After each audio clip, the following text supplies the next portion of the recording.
Hello everyone, welcome to Padmini Deepak talks. After a long time ನಾನು ಈಗ video ಹಾಕ್ತಾಯಿದ್ದೀನಿ. So ಇವತ್ತು ವರಮಹಾಲಕ್ಷ್ಮಿ ಹಬ್ಬ ಆದ್ದರಿಂದ ಎಲ್ರಿಗೂ ವರಮಹಾಲಕ್ಷ್ಮಿ ಹಬ್ಬದ ಶುಭಾಶಯಗಳು. ಹಾಗೆ ಈ ಹಬ್ಬ ಅಂತೂ ಎಲ್ಲ ಲೇಡೀಸ್ಗೂ ತುಂಬ ಇಂಪಾರ್ಟೆಂಟು ಮತ್ತು ಖುಷಿ. ಏನು ಅಂದರೆ ಇದು ಸೆಲೆಬ್ರೇಷನ್ನೇ ಹಿಂದೆ ವಾರಗಟ್ಟಲೆಯಿಂದನೇ ಸ್ಟಾರ್ಟ್ ಆಗುತ್ತೆ. ಸೀರೆ ತಗೊಳ್ಳೋದ್ರಿಂದ ಹಿಡ್ದು ಮನೆ ಕ್ಲೀನಿಂಗಿಂದ ಹಿಡ್ದು ಪೂರ್ತಿ ಇದು ಫುಲ್ಲು ಸೆಲೆಬ್ರೇಷನು. ಹಬ್ಬದ ದಿನ ಅಂತೂ ಕೇಳೋಂಗೆ ಇಲ್ಲ. ಮನೆಯಲ್ಲೂ ಲಕ್ಷ್ಮಿನ ಕೂರಿಸಿ ಅದಕ್ಕೆ ಅಲಂಕಾರ ಮಾಡೋದೇ ವಿಶೇಷ. ಸೊ ನಮ್ಮ ಮನೆಯಲ್ಲಿ ಈ ಪದ್ಧತಿ ಇರಲಿಲ್ಲ. ಈ ಇಯರಿಂದ ಸ್ಟಾರ್ಟ್ ಮಾಡೋಣ ಅಂದ್ಕೊಂಡಿದ್ವಿ. ಆದರೆ ಏನೋ ಈ ಸತಿ 3ನೇ ಶುಕ್ರವಾರ ಬಂದಿದೆ, ಶ್ರಾವಣ ಶುಕ್ರವಾರ ಮಾಡಬಾರ್ದು ಅಂತ ಹೇಳ್ತಿದ್ರು. ಅದಕ್ಕೋಸ್ಕರ ಮೊದಲನೇ ಸತಿ ಅಲ್ವಾ ನಾವು ಸ್ಟಾರ್ಟ್ ಮಾಡಬೇಕು ಅಂದ್ಕೊಂಡಿದ್ದು. ಅದಕ್ಕೆ ಯಾಕೆ ಬೇಕು ಅಂದ್ಬಿಟ್ಟು ಮನೆಯಲ್ಲಿರೋ ಸಣ್ಣ ವಿಗ್ರಹಕ್ಕೇ ಪೂಜೆ ಮಾಡೋಣ ಅಂದ್ಬಿಟ್ಟು ಡಿಸೈಡ್ ಮಾಡಿದ್ವಿ. ಸೊ ನೆಕ್ಸ್ಟ್ ಇಯರಿಂದ ಸ್ಟಾರ್ಟ್ ಮಾಡೋಣ ಅಂದ್ಕೊಂಡಿದ್ದೀವಿ. ನಾನು ಬೆಳಗ್ಗೆ 4 ಗಂಟೆಗೆ ಎದ್ದು ಪೂಜೆ ಮಾಡೋಕ್ಕೆ ರೆಡಿ ಮಾಡ್ಕೊತಾ ಇದ್ದೆ. ಸೊ ನೆನ್ನೆನೇ ಎಲ್ಲ ಮನೆ ಒರೆಸಿ ಎಲ್ಲ ಆಗೋಗಿತ್ತು. ಸೊ ಈಗ ಬೆಳಗ್ಗೆ ಎದ್ದು ಪೂಜೆಗೆ ರೆಡಿ ಮಾಡ್ಕೊತಾ ಇದ್ದೀನಿ. ಅಷ್ಟರೊಳಗೆ ನಮ್ಮ ಅತ್ತೆ ಬಾಗಿಲು ನೀರೆಲ್ಲ ಹಾಕ್ತಾಯಿದ್ರು. ಸೊ ಪೂಜೆಗೆ ರೆಡಿ ಮಾಡ್ಕೊಳ್ಳೋದು. ಹೂವಿನ ರೇಟ್ ಅಂತೂ ಗಗನಕ್ಕೆ ಏರ್ಬಿಟ್ಟಿತ್ತು. ಆದರೂ ಹೂವನ್ನ ಎಷ್ಟೋ ತಂದಿದ್ವಿ, ಆದರೂ ದುಡ್ಡು ಕೊಟ್ಟರು ಅಷ್ಟು ಚೆನ್ನಾಗಿರೋ ಹೂವು ಕೂಡ ಸಿಗ್ತಾ ಇರಲಿಲ್ಲ. ಫ್ರೆಶ್ ಆಗಿರೋದು ಇರೋ ಹೂವಲ್ಲೇ ಅಲಂಕಾರ ಮಾಡಿದ್ದೆ. ದೇವರಿಗೆ ಅಲಂಕಾರ ಮುಗಿದ್ಮೇಲೆ ನಾನು ಹೊಸ್ಲಿಗೆಲ್ಲ ಕುಂಕುಮ ಇಡ್ತಾಯಿದ್ದೆ. ಸೊ ಬೆಳಗ್ಗೆನೇ ಎಲ್ಲರೂ ಎದ್ದಿದ್ರು. ನಮ್ಮ ಬೀದಿಲಿ 5 ಗಂಟೆಲೇ ಎಲ್ಲ ಬಾಗಿಲು ನೀರು ಹಾಕ್ತಿದ್ರು. ನನಗೂ ಈಸಿ ಆಯಿತು. ಈಚೆ ಬಂದು ಆರಾಮಾಗಿ ಹೊಸ್ಲಿಗೆಲ್ಲ ಕುಂಕುಮ ಹಚ್ಚೋಕ್ಕೆ ಇಲ್ಲದವ್ರು ಯಾರನ್ನಾರ ಕರಿಬೇಕಾಯಿತು. ಇತ್ತೀಚಿನ ದಿನಗಳಲ್ಲಿ ನಿಮಗೆ ಗೊತ್ತಿರುತ್ತೆ, ಈಚೆ ಬರೋಕ್ಕೆ ಭಯ ಆಗುತ್ತೆ, ನೈಟಲ್ಲಾಗಲಿ ಬೆಳಗ್ಗೆ ಅಷ್ಟೊತ್ತಿಗೆ ಆಗಲಿ. ಸೊ ಅದಕ್ಕೆ ನನಗೇನಿಲ್ಲ, ಆರಾಮ್ ಅನಿಸ್ತು. ಎಲ್ಲ ಬಾಗಿಲು ನೀರು ಹಾಕ್ತಾಯಿದ್ರು. ಬೇಗ ರಂಗೋಲಿ ಬಿಟ್ಬಿಟ್ಟು ನಾನು ನಮ್ಮ ಮನೆಯಲ್ಲಿ ಪಾರಿಜಾತ ಮರ ಇದೆಯಲ್ಲ, ಪಾರಿಜಾತ ಹೂವು ತುಂಬ ಬಿಟ್ಟಿತ್ತು. ಆ ಹೂವನ್ನೆಲ್ಲ ಸ್ವಲ್ಪ ಆಯ್ಕೊಂಡು ಬಂದು ಅದನ್ನು ಪೋಣಿಸ್ತಾಯಿದ್ದೆ. ಯಾಕೆಂದರೆ ಲಕ್ಷ್ಮಿಗೆ ಪಾರಿಜಾತ ಹೂವು ಪ್ರಿಯ ಅಲ್ವಾ. ಸೊ ಒಂದಿಷ್ಟು ಉದ್ದ ಪೋಣಿಸಿ ಹಾರ ಥರ ಹಾಕೋಣ ಅಂತ ಪಾರಿಜಾತ ಹೂವನ್ನ ಪೋಣಿಸಿ ರೆಡಿ ಮಾಡಿಕೊಂಡೆ. ಪೂಜೆಗೆಲ್ಲ ರೆಡಿ ಮಾಡಿಬಿಟ್ಟು ಬಂದಿದ್ದೀನಿ. ಸೊ ಪೂಜೆಗೆ ರೆಡಿ ಆಗಿಬಿಟ್ಟು ಪೂಜೆ ಮಾಡೋಣ ಅಂತ ಅತ್ತೆ ಪ್ರಸಾದ ಮಾಡ್ತಾ ಇದ್ದಾರೆ. ನೈವೇದ್ಯಕ್ಕೆ ಸಜ್ಜಿಗೆ ಆಲ್ರೆಡಿ ಒಬ್ಬಟ್ಟು ಆಗಿದೆ, ಒಬ್ಬಟ್ಟು ಮಾಡಿದೆ, ಪಂಚಾಮೃತನೂ ಮಾಡಿದ್ದೀವಿ. ಸ್ವಲ್ಪ ನೈವೇದ್ಯಕ್ಕೂ ಸಜ್ಜಿಗೆ ಇರಲಿ ಅಂತ ಸಜ್ಜಿಗೆನೂ ಪ್ರಿಪೇರ್ ಮಾಡ್ತಾವ್ರೆ. ಅಷ್ಟರೊಳಗೆ ನಾನು ರೆಡಿಯಾಗಿ ಹೋಗಬೇಕು.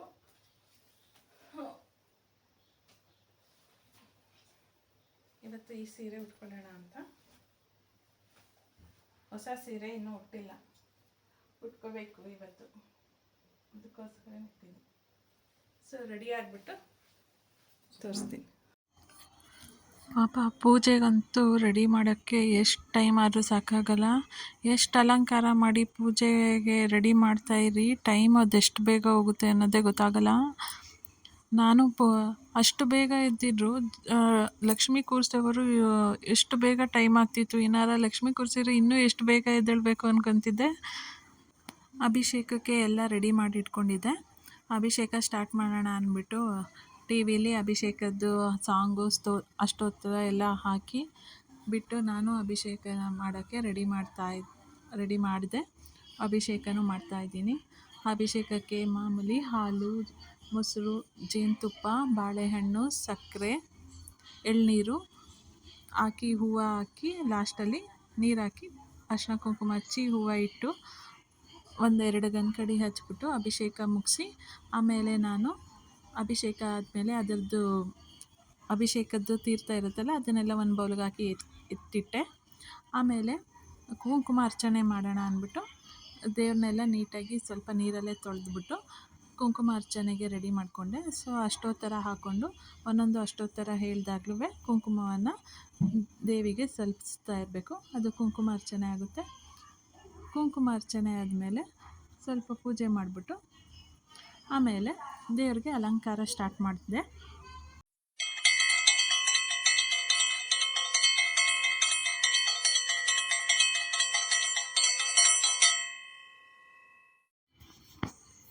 ಸೊ ಕುಂಕುಮಾರ್ಚನೆ ಮುಗೀತು. ಈಗ ನಾನು ದೇವರಿಗೆ ರೆಡಿ ಮಾಡ್ಕೊಳ್ಳೋಣ ಅಂತ ಬಾಳೆ ಎಲೆ ಇಟ್ಟು ತಟ್ಟೆ ಮೇಲೆ ಅದಕ್ಕೆ ಅಕ್ಕಿ ಹಾಕ್ಕೊಂಡು ಆಮೇಲೆ ದೇವಿ ವಿಗ್ರಹನ ಕೂರಿಸ್ತಿದ್ದೆ. ಅದಕ್ಕೆಲ್ಲ ಅತ್ತೆ ಏನು ಬೇಕೋ ಅದನ್ನೆಲ್ಲ ತಂದುಕೊಡ್ತಿದ್ರು ನನಗೆ.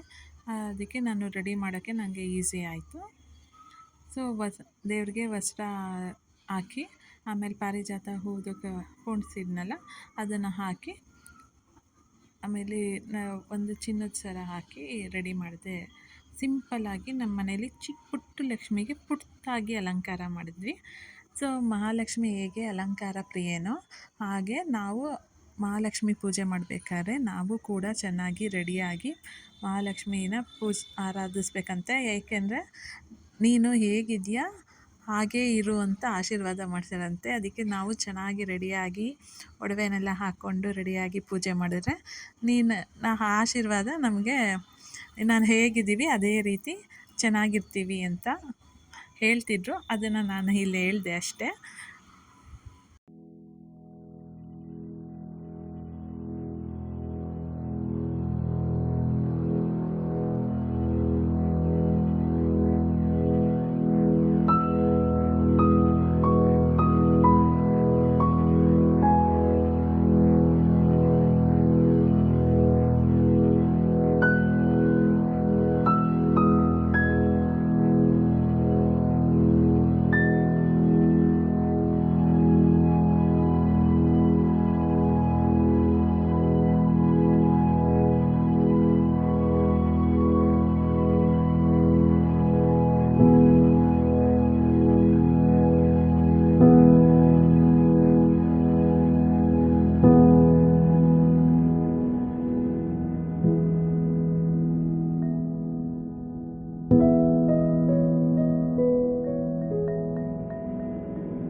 ನಾನು ಅಭಿಷೇಕ ಮತ್ತು ಕುಂಕುಮಾರ್ಚನೆ ಮಾಡಿದ್ನಲ್ಲ, ಅದಕ್ಕೆ ಅತ್ತೆಗೆ ನೀವೇ ಪೂಜೆ ಮಾಡಿ ಅಂತ ಹೇಳಿದೆ. ಅವರೇ ಪೂಜೆ ಮಾಡ್ತಾಯಿದ್ರು. ಪೂಜೆ ಮಾಡಬೇಕಾದ್ರೆ ವಂಶಿಕ್ಕೂ ಕೂಡ ಇನ್ನೂ ಎದ್ದಿರಲಿಲ್ಲ, ಆಗ್ತಾನೇ ಎದ್ದ. ಸೊ 6:45ಗೆಲ್ಲ ಸ್ಟಾರ್ಟ್ ಆಗಿತ್ತು ಪೂಜೆ. ಸೊ ಅವನು ಹೋಗಿ ಸ್ನಾನ ಮಾಡ್ಕೊಬಂದು ಅವನಿಗೂ ರೆಡಿ ಮಾಡ್ತಾಯಿದ್ರು. ನಾನು ಬರ್ತೀನಿ ಪೂಜೆಗೆ ವೆಯ್ಟ್ ಮಾಡಿ ಅಂತ ಹೇಳ್ತಿದ್ದ. ಸೊ ಅಷ್ಟರಲ್ಲಿ ಅವ್ನು ಬರೋ ತನಕ ವೆಯ್ಟ್ ಮಾಡೋಕ್ಕಾಗಲ್ಲ ಅಂದ್ಬಿಟ್ಟು, ನೀನು ಜಾಯ್ನ್ ಆಗಪ್ಪ, ಸ್ನಾನ ಮಾಡ್ಕೊಬಂದು ಜಾಯ್ನ್ ಆಗು, ಪೂಜೆ ಮಾಡ್ತಾಯಿರ್ತೀವಿ ಅಂತ ಹೇಳಿ ಪೂಜೆ ಮಾಡ್ತಾಯಿದ್ವಿ. ಪೂಜೆ ಮಾಡೋಷ್ಟರೊಳಗೆ ಒಂದು 4 ಅವರ್ಸ್ ಆಯಿತು. ರೆಡಿ ಮಾಡೋದೇ 3 ಅವರ್ಸ್ ಆಯಿತು. ಪೂಜೆ ಆಗಿದ್ದೇ 1 ಅವರ್ ಮೇಲೆ ಆಯಿತು. ಕೊನೆಗೂ ಪೂಜೆ ಮುಗಿಸಿ ಎಲ್ಲರೂ ನಮಸ್ಕಾರ ಮಾಡಿಕೊಂಡು ಅವರವರ ಬೇಡಿಕೆಯನ್ನು ಕೇಳಿಕೊಂಡು ಲಕ್ಷ್ಮಿಗೆ ನಮಸ್ಕಾರ ಮಾಡಿ ಆಮೇಲೆ ಟಿಫನ್ ಪ್ರಿಪ್ರೇಷನ್ಗೆ ಅಂತ ಹೋದ್ವಿ. ಯಾಕೆಂದರೆ ಇವತ್ತು ದೀಪಕ್ಕೆ ರಜೆ ಇರಲಿಲ್ಲ, ಅವ್ರ ಕಾಲೇಜಲ್ಲಿ ರಜೆ ಕೊಟ್ಟಿರಲಿಲ್ಲ, ಅವರು ಹೋಗಬೇಕು ಅಂತಿದ್ರು. ಅದಕ್ಕೋಸ್ಕರ ಬೇಗ ಟಿಫನ್ ರೆಡಿ ಮಾಡಬೇಕಾಗಿತ್ತು. ನನಗೂ ವಂಶಿಕ್ಕೂ ಹೇಗೋ ರಜೆ ಇತ್ತು, ಆರಾಮಾಗಿ ರೆಡಿ ಆಗ್ತಿದ್ವಿ. ಪೂಜೆ ಮುಗಿಸಿ ನೆಕ್ಸ್ಟು ಟಿಫನ್ಗೆ ಮಾಡೋಕ್ಕೆ ಬಂದ್ವಿ. ಬೇಗ ಆಗೋಂಥದ್ದು ಉಪ್ಪಿಟ್ಟು ಒಂದೇ. ಸೊ ಕೆಲಸ ಇರೋ ದಿನ ಉಪ್ಪಿಟ್ಟೆ ಬೇಗ ನಾಷ್ಟ ಆಗೋದು. ಉಪ್ಪಿಟ್ಟು ತಿಂದ್ಕೊಂಡು ನೆಕ್ಸ್ಟು ಅಡುಗೆ ಸ್ಟಾರ್ಟ್ ಮಾಡ್ಕೊಂಡ್ವಿ. ಅಡುಗೆ ಅನ್ನ, ಸಾರು, ಪಲ್ಯ, ಕೋಸಂಬರಿ, ಒಬ್ಬಟ್ಟು. ಬಾತ್ ಮಾಡೋಣ ಅಂದ್ಕೊಂಡ್ವಿ. ಮಧ್ಯಾಹ್ನ ಯಾರೂ ಇರಲಿಲ್ಲ, ನಾವು 4 ಜನ ಅಷ್ಟೇ. ಅವರೆಲ್ಲ ಸಂಜೆ ಬರ್ತಿದ್ರು. ಸಂಜೆನೇ ಒಟ್ಟಿಗೆ ಬಾತ್ ಮಾಡಿದ್ರೆ ಎಲ್ಲರಿಗೂ ಆಗುತ್ತೆ, ಬಿಸಿ ಬಿಸಿ ತಿನ್ಬೋದು ಅಂದ್ಬಿಟ್ಟು ಮಧ್ಯಾಹ್ನಕ್ಕೆ ಬರೀ ಅನ್ನ, ಸಾರು, ಪಲ್ಯ, ಕೋಸಂಬರಿ, ಒಬ್ಬಟ್ಟು ಮಾಡಿಕೊಂಡು ಊಟ ಮಾಡಿದ್ವಿ.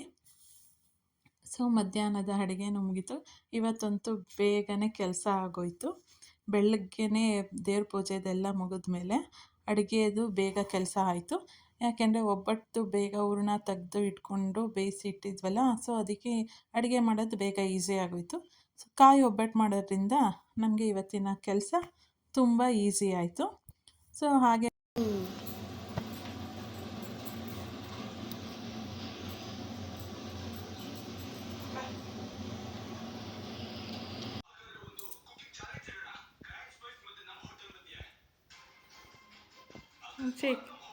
ತಿರ್ಗೋ ಗಣಪತಿಗೆ ಕನ್ನಡಕ ಹಾಕ್ತಂಗೈತೆ. ತೋರಿಸು ಒಂಚೂರು, ತೋರಿಸು. ಗಣಪತಿ ತೋರಿಸು.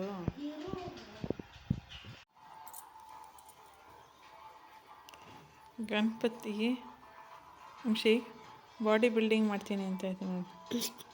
ಹೊಟ್ಟೆ ಸಣ್ಣ ಲೋ, ಗಣಪತಿನ ಹೊಟ್ಟೆ ಸಣ್ಣ ಮಾಡಿಬಿಟ್ಟಿದ್ಯಲ್ಲೋ.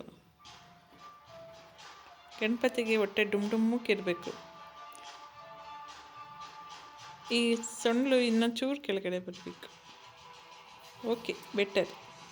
ಹೊಟ್ಟೆ ಮಾತ್ರ ದಪ್ಪನೇ ಇರೋದು ಗಣಪತಿಗೆ. ನೆಕ್ಸ್ಟ್ ಟೈಮ್ ಚೆನ್ನಾಗಿ ಮಾಡು. ಮುರಿದೋಯ್ತದೆ, ಆ ಕಡೆ ಇಟ್ಕೋ.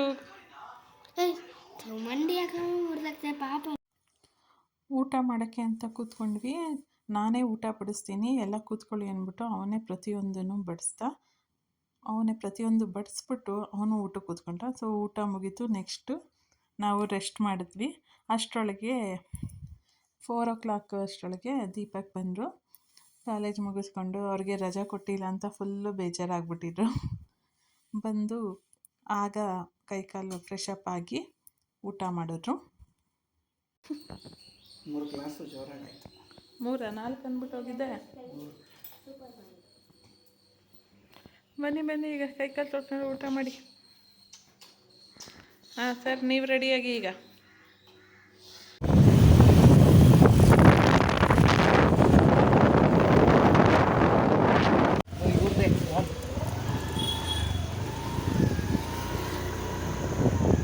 ಆ ಕಡೆ ಮಾಡಲ್ವಾ? Morning class ladies club. ಒಬ್ಬನೇ ಇದ್ದಾನೆ ಅನ್ಸುತ್ತೆ. ಎಲ್ಲ ಹೋಗಿದ್ದಾರೆ, ಇವನೊಬ್ಬನೇ ಇರಬೇಕು. ಲೇಟ್ ಆಯ್ತು ನಾವು ಬರೋದು.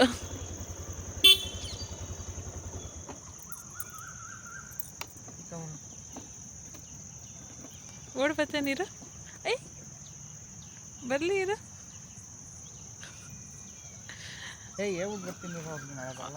ಹೌದಾ? ಯಾರು ಅಲ್ಲಿ ಕೋಚು? ಅಲ್ಲಿ ಕೂತಿದ್ದಾರೆ. ಬನ್ನಿ ಸರ್ ಬೇಗ. ವಂಶಿಕ್, ನಾನು ಅಲ್ಲಿ ಅನ್ಕೊಂಡಿದ್ದೆ ಕಣೋ, ಇವತ್ತಿಲ್ಲ. ನೀನೊಬ್ಬನೇ ಇದೆಯಾ? ಎಲ್ಲ ಹೊಟ್ಟೋಗಿದ್ದಾರಾ ಅಥವಾ ಬಂದಿಲ್ವಾ ಇವತ್ತು ಹಬ್ಬ ಅಂತ? ಎಷ್ಟು ಗಂಟೆಗೆ ಮುಗೀತು?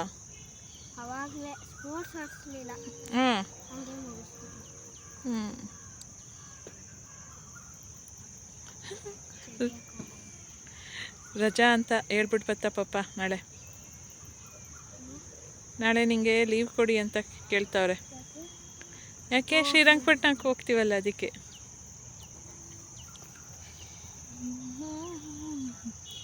ನಡೀರಿ ಈಗ, ಕೊಡಿ ಬ್ಯಾಟನ್ನು ಹಾಕೊಂಡು ಬಾ.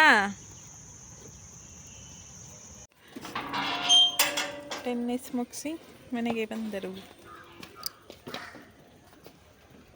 ಏನು ತೋರಿಸ್ತಾ ಇದೆಯಾ?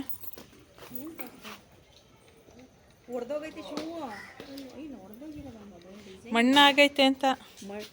ಇಲ್ಲೇ ಬಿಡೋಣ, ಅಲ್ಲೇ ಈಚೆ ಬಿಡು. ಬಿಡೋಣ.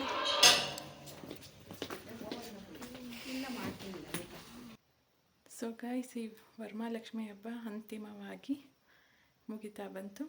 ಮುಗೀತು, ನೈಟ್ ಆಯ್ತಲ್ಲ, ಇನ್ನೇನು ಮಲ್ಕೊಳ್ಳೋ ಟೈಮ್ ಆಯಿತು, ಮುಗೀತು. ಸೊ ಮಧ್ಯಾಹ್ನನೇ ಮಾಡಿರೋ ಅಡುಗೆನೇ ಸ್ವಲ್ಪ ಇತ್ತು, ಅದಕ್ಕೆ ಪಲ್ಯ ಇತ್ತಲ್ಲ, ಅದಕ್ಕೆ ರೊಟ್ಟಿ ಹಾಕ್ಕೊಂಡು ಊಟ ಮಾಡಿದ್ವಿ. ಸ್ವಲ್ಪ ಜನ ಕುಂಕುಮ ಕೇಳಿದ್ರು, ಕುಂಕುಮ ತಗೊಂಡು ಬಂದ್ವಿ.